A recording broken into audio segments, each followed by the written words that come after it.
दोस्तों नमस्कार, स्वागत है आपका 4 PM पर। मैं हूं आपके साथ अदिति। नई सरकार बनने से पहले ही इंटरनेशनल कोर्ट जाएगा बंगाल का मामला। तैयारी में जुट गई है ममता बनर्जी। जी हां, विधानसभा चुनाव 26 के नतीजे आए 3 दिन बीत चुके हैं, लेकिन बंगाल की गलियों से हिंसा और खून बहने की खबर जो है वो थमने का नाम नहीं ले रही। नतीजों के बाद अब तक 6 लोगों की जान जा चुकी है और इस बीच मुख्यमंत्री ममता बनर्जी एक बड़ा राजनीतिक ऐलान कर दिया है। उन्होंने स्पष्ट कर दिया है कि वो इस्तीफा तो कतई नहीं देंगी और जरूरत पड़ी तो वो चुनाव में हुई धांधली के खिलाफ अंतरराष्ट्रीय न्यायालय यानी इंटरनेशनल कोर्ट ऑफ जस्टिस का दरवाजा खटखटाएंगी। आखिर बंगाल में ये खेल कहां फंस गया है? इस्तीफा नहीं दूंगी और अंतरराष्ट्रीय कोर्ट जाना पड़े तो इंटरनेशनल कोर्ट ऑफ जस्टिस जाऊंगी। ममता बनर्जी ने आखिर ऐसा क्यों कहा और क्या अपडेट पश्चिम बंगाल से फिलहाल है? चुनाव नतीजे आने के बाद ममता बनर्जी ने पार्टी कार्यकर्ताओं के साथ अहम बैठक की आज, और रिपोर्ट के मुताबिक जो भी उनके नए विधायक बने वो आज सब ममता बनर्जी से मिले, अभिषेक बनर्जी से मिले और एक अहम बैठक हुई। अब रिपोर्ट के मुताबिक ममता बनर्जी ने साफ कह दिया है कि अगर राज्यपाल या केंद्र सरकार चाहे तो उन्हें हटा दे, वे राष्ट्रपति शासन लागू करना चाहते हैं तो लगा दे, लेकिन ममता बनर्जी खुद इस्तीफा नहीं देंगी। दोस्तों यही सीन ना 2020 में जब डोनाल्ड ट्रंप हार गए थे चुनाव अमेरिका में, यूएस में, तो उन्होंने भी इस्तीफा देने से इनकार कर दिया था। वही स्थिति कहीं ना कहीं अब ममता बनर्जी भी एक तरीके से वही रुख अपनाती हुई नजर आ रही है, ये कहा जा रहा है।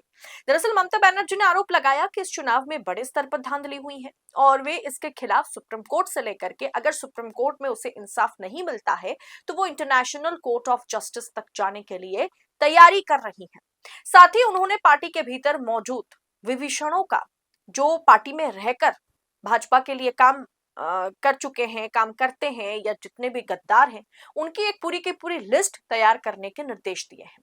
अब दोस्तों वरिष्ठ विश्लेषक अब जानते हैं, योगेंद्र यादव ने एक सनसनीखेज इस बीच दावा किया है। उनके अनुसार चुनाव आयोग ने लॉजिकल डिस्क्रिपेंसी, मतलब लास्ट खबर में मैंने जो आपको दिखाया था कि लॉजिकल डिस्क्रिपेंसी के कारण जो 27 लोगों के नाम लटकाए गए हैं उसका कितना फायदा भाजपा को हुआ या फिर चुनावी नतीजे पर उसका कितना असर हुआ। तो वही बात योगेंद्र यादव ने भी कहा है, या आल्ट न्यूज हो, दी वायर हो, सबने अपने रिपोर्ट में इसका खुलासा किया है कि कई सीटों पर इसका असर हुआ है। तो योगेंद्र यादव का कहना था कि यह संख्या इतनी बड़ी है कि सीधे तौर पर नतीजों को प्रभावित किया है। आपको मैंने दिखाया कि कई सीटों पर जीत की मार्जिन जो है वो महज 316 सीटें हैं।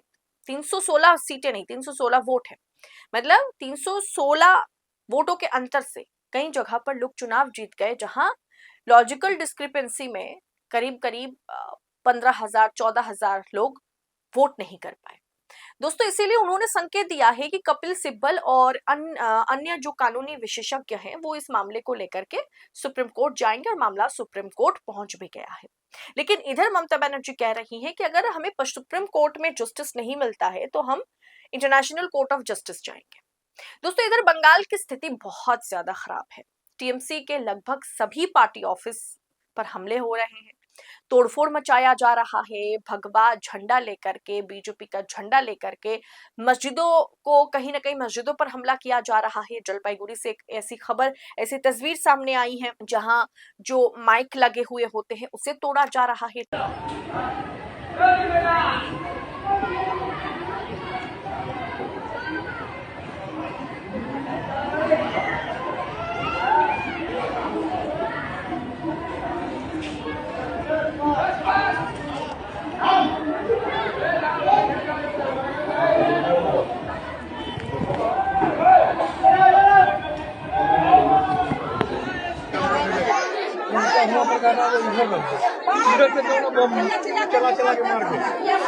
पूरे माइक को तोड़ दिया गया। आप देख सकते हैं दोस्तों, ये गलत है और इसका इंसाफ चाहिए। सिर्फ जोर पकड़ी वाले मुस्लिमों को नहीं, पूरे बंगाल, पूरे हिंदुस्तान के मुस्लिमों को इंसाफ चाहिए कि आखिर मस्जिद से हिंदुओं को क्या दुश्मनी है। इतना दिन से तो ठीक था, इतना दिन से ये मस्जिद 2-3 साल पुरानी है, कभी तो कुछ नहीं हुआ, और अब इतना ज्यादा, वो भी दोपहर में। ये दोपहर 2 बजे की घटना है किसी के मुकद्दस जगह पे आके इस्तिंजा कर देना, वहाँ के ऊपर चढ़ के माइक को तोड़ देना, सोच रहे हैं कि कितना हैरतअंगेज किया गया है, गुंडागिरी वाली हरकत की। टीएमसी ऑफिस तोड़े जा रहे हैं। अब कल देर शाम शुभेंदु अधिकारी के पीए को पॉइंट ब्लैंक रेंज से मर्डर कर दिया गया है। तो ऐसे में स्थिति पश्चिम बंगाल में बहुत ज्यादा खराब है, बहुत ज्यादा खराब है पश्चिम बंगाल में स्थिति। अगर सुप्रीम कोर्ट में ममता बनर्जी ने साफ कहा न्याय नहीं हमें मिला तो हम अंतर्राष्ट्रीय कोर्ट का दरवाजा खटखटाएंगे। बंगाल की स्थिति फिलहाल तनावपूर्ण बनी हुई है। एक तरफ कानूनी लड़ाई अंतर्राष्ट्रीय स्तर पर ले जाने की तैयारी में ममता बनर्जी जुटी हुई है, दूसरी तरफ जमीन पर कार्यकर्ता एक दूसरे को मार पीटने पर, खूनी होली खेलने पर तुले हुए हैं। क्या केंद्र सरकार बंगाल में राष्ट्रपति शासन की ओर बढ़ रही है? क्या राष्ट्रपति शासन लागू कर दिया जाएगा? लेकिन हमें लगता नहीं है, क्योंकि परसों नई सरकार और नए सीएम शपथ लेने जा रहे हैं। नई सरकार की 9 मई को शपथ ग्रहण है, नए सीएम चुने जाएंगे और उससे पहले ममता बनर्जी क्या कल ही इंटरनेशनल कोर्ट ऑफ जस्टिस में इस मामले को पहुंचाएंगी? मतलब चीजें, और सबसे बड़ी बात कि इसमें ममता बनर्जी का सपोर्ट हर कोई करता हुआ नजर आ रहा है।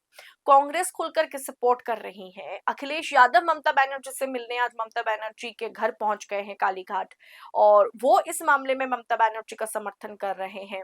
अरविंद केजरीवाल सपोर्ट कर रहे हैं। सब कह रहे हैं कि आप हार ना माने। अमूमन यही होता है, जब भी इस तरीके के मैंडेट किसी भी पार्टी को मिलता है तो जो सत्ता में होते हैं वो ये कहते हैं कि जनता का मैंडेट है और हार स्वीकार है। अक्सर हर कोई सीएम, पूर्व सीएम इस तरीके से हार स्वीकार कर लेते हैं, लेकिन ममता बनर्जी करने को तैयार नहीं है और उन्होंने साफ कह दिया है कि इसका खेल का पर्दाफाश करके रहेंगे। सुप्रीम कोर्ट नहीं तो इंटरनेशनल कोर्ट ऑफ जस्टिस। फिलहाल दोस्तों, इस पूरे विषय पर फिलहाल जो अपडेट है इस पर आपकी राय क्या है? क्या सुप्रीम कोर्ट में ममता बनर्जी को इंसाफ मिलेगा या फिर उन्हें वाकई अंतर्राष्ट्रीय कोर्ट का दरवाजा खटखटाना होगा? आप क्या सोचते हैं? कमेंट बॉक्स में अपनी राय हमारे साथ जरूर साझा करें और ऐसी खबरों को यूं ही पाने के लिए 4PM न्यूज नेटवर्क के साथ बने रहे। इस रिपोर्ट में इतना ही, जल्द होगी मुलाकात। बहुत बहुत शुक्रिया आपका। जय हिंद, जय भारत।